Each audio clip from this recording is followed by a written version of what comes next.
सबसे पहला सवाल ये उठता है क्या, what do mean by acceleration. Acceleration की प्रॉपर डेफिनेशन आपको पता होनी चाहिए। हाँ, rate of change in velocity, rate of change in velocity is known as acceleration। इसी को समझाता हूं बहुत ही इजी तरीके से। कोई एक बंदा है जो अपने ए पोजीशन में स्टार्टिंग में है, ये इसकी स्पीड मान लेता हूं मैं कितनी, u मीटर पर सेकंड। बाद में इसकी स्पीड कितनी हो जाएगी, मान लेता हूं गाड़ी चलती जा रही है, बाद में उसने अपनी स्पीड चेंज कर दी, वो बढ़ा भी सकता है कम भी कर सकता है। बढ़ाएगा तो वो क्या बोला जाएगा, एक्सेलरेशन। कम करेगा उसको क्या बोलेगा, डी एक्सेलरेशन। तो स्पीड अपनी क्या करनी है, कम की है, वो बाद में देखेंगे। v मीटर पर सेकंड, पहले इसकी स्पीड इनिशियल वेलोसिटी कितनी है, u मीटर पर सेकंड, बाद में कितनी हो गई, v मीटर पर सेकंड। ये बताइए चेंज इन वेलोसिटी कितना आएगा, u minus change in velocity क्या होगा, v माइनस u। ठीक है। अब इसके बाद अगला सवाल क्या उठता है, रेट चेंज इन वेलोसिटी तो मैंने निकाल दिया, रेट का क्या मतलब।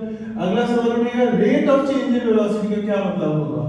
मैं आपको पहले भी बता चुका हूं, रेट का मतलब ये हो जाता है जब भी हम किसी चीज को मेजर करते हैं विद रिस्पेक्ट टू टाइम। किसके रिस्पेक्ट में, टाइम के रिस्पेक्ट में, तो वहां आगे क्या लग जाता है, रेट। तो कितना आ जाएगा, रेट के रिस्पेक्ट में क्या हो जाएगा, v minus u upon t। Rate of change in velocity को ही मैं किस नाम से जानता हूं, एक्सेलरेशन के नाम से जानता हूं।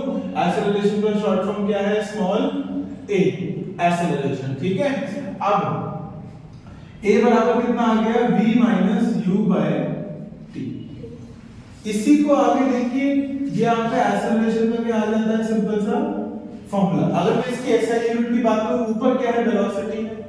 वेलोसिटी की एसआई यूनिट क्या होती है, मीटर पर सेकंड। टाइम को भी आप इसमें नापते हो सेकंड में, ये सेकंड नीचे आ जाएगा तो क्या बन जाएगा, मीटर पर सेकंड स्क्वायर। इसको आप और कैसे लिख सकते हो, मीटर पर सेकंड स्क्वायर। तो एक्सेलरेशन की एसआई यूनिट क्या होती है, मीटर पर सेकंड स्क्वायर। ये छोटी सी इसकी डेरिवेशन टाइप हो गई। ठीक है, ये फॉर्मूला आ गया। फॉर्मूला याद नहीं होगा कुछ नहीं कर पाओगे, और फिर यूनिट को ध्यान रखना है। ठीक है। और दूसरी बात, इसमें क्या यूज हो रहा है, वेलोसिटी यूज हो रही है। वेलोसिटी एक वेक्टर क्वांटिटी है, तो देयरफॉर अगला पॉइंट यहां पर एक बार लिख सकते हैं, it is a vector quantity. ठीक है। एक पॉइंट आप इसमें क्या लिख सकते हो, it's SI unit is metre per second square, और फिर एक फॉर्मूला लिख सकते हो। बात खत्म हो जाएगी, यहां पर कुछ भी मुश्किल नहीं है। अब देखिए अगला चलता हूं मैं, एक्सेलरेशन की बात करूंगा। एक्सेलरेशन भी क्या होता है आपका, दो तरीके का होता है। एक्सेलरेशन भी आपका कितना है, दो तरीके का है। कौन कौन सा एक्सेलरेशन है, यूनिफॉर्म एक्सेलरेशन क्या है, यूनिफॉर्म एक्सेलरेशन, और दूसरा कौन सा है, नॉन यूनिफॉर्म एक्सेलरेशन। दोनों के बीच में डिफरेंस क्या है, दोनों होते क्या है, प्लीज चेक करके बताइए। एक ऑब्जेक्ट है, प्लीज ध्यान से सुनेंगे। एक ऑब्जेक्ट है, पहले घंटे में ये पहले कितनी स्पीड में था, 0 किलोमीटर पर आवर की स्पीड में था मान लेते हैं। ठीक है। एक घंटे बाद उसकी स्पीड हो गई कितनी, 10 किलोमीटर पर आवर। फिर अगले एक और घंटे बाद उसकी स्पीड हो गई 20 किलोमीटर पर आवर। फिर सेम एक घंटे बाद अब कितनी हो गई, 30 किलोमीटर पर आवर। तो आप यहां पर आपने क्या बात नोटिस करी, जो मेरा ऑब्जेक्ट है उसकी स्पीड क्या होती जा रही है, 10 प्लस इंक्रीज हो रही है। स्पीड क्या हो रही है, इंक्रीज, यानी कि एक्सेलरेशन है, और यूनिफॉर्मली इंक्रीज हो रही है। पहले घंटे में कितनी इंक्रीज हुई, 10, अगले घंटे में कितनी हुई, 10, उसके अगले घंटे में 10 10 इंक्रीज हो रही है, ठीक है, इसलिए इसको क्या बोलते हैं, यूनिफॉर्म एक्सेलरेशन। जैसे यूनिफॉर्म, इससे पहले क्या पढ़ा था, यूनिफॉर्म मोशन, उसमें हमने क्या लिखा था, equal distance in equal interval of time is known as uniform motion. यहां पर भी लिखेंगे, क्या लिखेंगे, इक्वल इंक्रीज की जगह पे देखो बढ़ भी सकता है, कम भी हो सकता है, इसलिए क्या लिखिए, equal change in velocity, equal change in velocity in equal interval of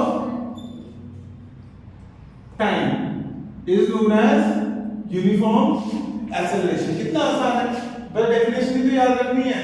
और नॉन यूनिफॉर्म में क्या आ जाएगा, चलो देखो यहां पर, पहले घंटे में मेरी स्पीड जो है 0 से पहुंच गई सीधा 50 किलोमीटर पर आवर, फिर मेरी अगले घंटे में मेरी स्पीड 60 ही पहुंची, फिर मेरी हो गई अगले घंटे बाद 75 किलोमीटर पर आवर। तो इसका क्या मतलब है, unequal change in velocity, unequal change in velocity with equal interval of time is known as non-uniform acceleration। दो चीजें और पूछी जाती हैं यहाँ पर, एक्सेलरेशन में दो चीजें कौन कौन सी, एक टाइम है और एक क्या है, वेलोसिटी है। अब देखिए यही छोटा सा ग्राफ देख लीजिए साथी के साथ, नीचे तो हमेशा क्या रहेगा, टाइम, नीचे हमेशा टाइम क्यों रहता है, क्योंकि टाइम किसी पे डिपेंड नहीं करता, टाइम अपनी स्पीड से चलता है, ठीक है, इसलिए हम टाइम के रिस्पेक्ट में चीजों को निकाल सकते हैं। टाइम किसी पे अभी कुछ ऐसा कर दो कि टाइम रुक जाए, कर सकते हो, ऐसा कुछ नहीं कर सकते, तो टाइम इसलिए हमेशा नीचे लगाते हो। टाइम बढ़ेगा तो टाइम के साथ वेलोसिटी में कितना चेंज आ रहा है उसी को नाप रहे हैं हम ग्राफ की मदद से। आपने देखा यूनिफॉर्मली इंक्रीज हो रहा है, तो ग्राफ क्या रहेगा इसका, एकदम यूनिफॉर्म रहेगा। लेकिन नॉन यूनिफॉर्म एक्सेलरेशन का ग्राफ कैसा होगा, यहां नीचे टाइम है, ऊपर वेलोसिटी है, वो आप कैसा भी बना सकते हैं, ऐसे बना सकते, कैसे भी बना दे, स्ट्रेट नहीं है ना, स्ट्रेट नहीं है तो ये कौन सा ही होगा, नॉन यूनिफॉर्म, और स्ट्रेट बना दिया तो वो कौन सा होगा, यूनिफॉर्म। स्ट्रेट नहीं बनाया तो वो क्या हो जाएगा, बाकी आप डिजाइन अपने हिसाब से सेट कर दो जैसे आपको सही लगे। स्ट्रेट नहीं है यानी कि नॉन यूनिफॉर्म है, बात खत्म। सबको समझ में आ गया यूनिफॉर्म मोशन क्या होता है और नॉन यूनिफॉर्म मोशन क्या होता है। इन्हीं पे हम क्वेश्चंस जो भी न्यूमेरिकल दिए होते हैं वो सारे यूनिफॉर्म वाले दिए होते हैं, क्योंकि आप नॉन यूनिफॉर्म में निकाल नहीं पाओगे कोई भी चीज, आपको समझ में आएगी। आप घर से आए हो यहाँ तक तो आप यूनिफॉर्म मोशन में आए हो या नॉन यूनिफॉर्म मोशन में आए हो, नॉन यूनिफॉर्म में आप सीढ़ियां जल्दी जल्दी उतरे होगे, फिर आप लोगों ने घर के सामने दिखाया होगा कि हमें बहुत जल्दी है ट्यूशन जाने की, तो आप लोग गली तक तो बहुत तेजी से गए होगे, गली के बाहर आप धीरे हो गए होगे, देख रहे होगे क्या चल रहा है, फिर यहाँ पर आगे नीचे खड़े हो गए होगे तो रुक ही गए। तो मोशन क्या है, सेम नहीं है आप लोगों का। मेरे यहाँ की सीढ़ियां चढ़ के देख रहे होगे कि बहुत ऊपर जा रहे हैं, ठीक है, और फिर तुम धीरे धीरे आए हो, तो वो आप स्कूल भी जाते हो या दुनिया में कोई भी आदमी है, बहुत ही कम चीजें क्या है यूनिफॉर्म मोशन में है, बहुत ही मैक्सिमम चीजें किसमें चल रही है, नॉन यूनिफॉर्म में चल रही है। पर फिर भी यूनिफॉर्म मोशन के भी एग्जांपल है कि नहीं है, बता दो एग्जांपल यूनिफॉर्म मोशन के। हाँ, car traveling on a straight road, car travelling on a straight road, revolution of अर्थ, अगर इक्वल मिल जाए तो वो Sir. ऐसा है, रियल लाइफ में बहुत ही कम होता है। Revolution of earth around the sun, earth एक ही स्पीड में रिवॉल्व कर रही है, तो वो क्या कहलाया जाएगा, यूनिफॉर्म मोशन है। अगर आपने कभी पेंडुलम देखा होगा तो वो एक ही स्पीड में आगे पीछे जा रहा है, तो वो भी क्या है, यूनिफॉर्म मोशन। आप पंखे को देखो, अगर पंखे की स्पीड चेंज नहीं करोगे तो जिस स्पीड में वो घूम रहा है वो भी क्या है, यूनिफॉर्म मोशन। ये बात याद रखेंगे, ठीक है। सबको समझ में आ गया होगा एक्सेलरेशन क्या होता है पूरा। एक्सेलरेशन दो तरीके के, यूनिफॉर्म और नॉन यूनिफॉर्म, इनके भी पॉइंट आपको यहाँ पर समझ में आ गए, प्लीज इसको नोट कर लेंगे। अब न्यूमेरिकल्स के क्वेश्चंस हम लोग करेंगे आगे। किन पार्ट्स में डिवाइडेड है न्यूमेरिकल। देखो इंटेक्स में क्या कोई क्वेश्चन है क्या एक्सेलरेशन से रिलेटेड, एक्सरसाइज में भी कोई ना कोई क्वेश्चन होगा। चलो एक्सरसाइज कर लो, एग्जांपल होंगे कुछ ना कुछ, और एग्जांपल के बाद क्या है एक्सरसाइज में एक्सेलरेशन के क्वेश्चन होगा। इन तीन तरीके के क्वेश्चन को करेंगे और टॉपिक हमारा एक्सेलरेशन पूरी तरीके से खत्म हो जाएगा। इसके अलावा एक्सेलरेशन के बाहर और कुछ आने नहीं वाला है, चीजें बहुत ही आसान हो गई हैं। प्लीज नोट करेंगे इसको बताने वाला, आई होप अब तक हो जाना चाहिए। फर्स्ट केस में आपका कौन सा ये एग्जांपल है, आपका 7.4 का एक्सेलरेशन का क्वेश्चन है। लड़के का नाम क्या है, राहुल। राहुल अपनी साइकिल स्टेशनरी में था, यानी कि उसकी स्पीड क्या होगी 0 थी, तो उसने पैडल मारे, उसकी स्पीड कितनी हो गई 6 मीटर पर सेकंड, तो टाइम कितना लगा 30 सेकंड। आफ्टर यहां पर पहुंच के उसने फिर दोबारा क्या लगा दिए, ब्रेक लगा दिए, 6 से कितनी हो गई 4, टाइम कितना लगा 5 सेकंड। कह रहा है दोनों केस में एक्सेलरेशन बता दो। एक्सेलरेशन का फॉर्मूला क्या होता है, v u upon t। v यानी कि फाइनल वेलोसिटी, इस केस में फाइनल वेलोसिटी कितनी है 6, u कितनी है 0, टाइम कितना है 30, 6/30 यानी कि 1/5, 1/5 कितना होता है 0.2। SI यूनिट क्या होती है एक्सेलरेशन की, मीटर पर सेकंड स्क्वायर। बात खत्म है यहां पर, ठीक है। अगला चलते हैं, एक्सेलरेशन क्या होता है v u upon t। v कितना है 4, u कितना है 6, टाइम कितना है कितना आ जाएगा -2/5 कितना होता है -0.4 मीटर पर सेकंड स्क्वायर।